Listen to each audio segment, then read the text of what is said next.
હવે વાત કરીશું ભાવનગરની તો ભાવનગરના વિદ્યાનગરમાં સબ રજિસ્ટ્રાર કચેરીએ વકીલ પર હુમલાની ઘટના સામે આવી છે।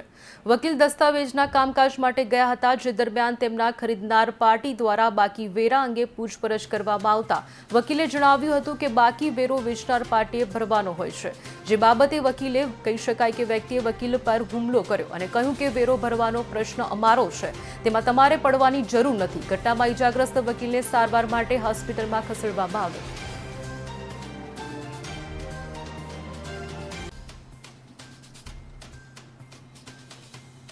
ત્યારે જે ટેક્સના પૈસા જે ભરવાના બાકી હતા તો ખરીદનાર પાર્ટીએ એમ મને કીધું કે ધર્મેશભાઈ, આ ટેક્સના પૈસા ખરેખર બાકી હોય કોણે દેવા જોઈએ? મેં કીધું વેચનારે ક્લિયર કરીને આપવું જોઈએ। તો વેચનારે મને એમ કીધું કે એ તમારે બોલવાની જરૂર નથી, અમારો પ્રશ્ન છે। એટલે મેં કીધું ભાઈ જુઓ, આ ભાઈએ મને પૂછ્યું એટલે મેં કીધું, બાકી તો ખરેખર તો કાયદેસર જવાબદારી તમારે વેચનારે ક્લિયર કરીને આપવાની હોય। તો ત્યારે મને એણે ગાળું દીધી ને જેમ બોલવા માંડ્યા ને પછી છૂટા પડી ગયા અમે। પછી હું સ્કૂટર લઈને જેવો પાછળ પાર્કિંગમાંથી બહાર નીકળો એટલે સીધો મને મારવા જ માંડ્યા અને કાંઈ એની પાસે હથિયાર હતું એનાથી મને માર્યું અને મારા ખીચામાં કાંઈક પૈસા હતા લગભગ 2500-2700 જેવું।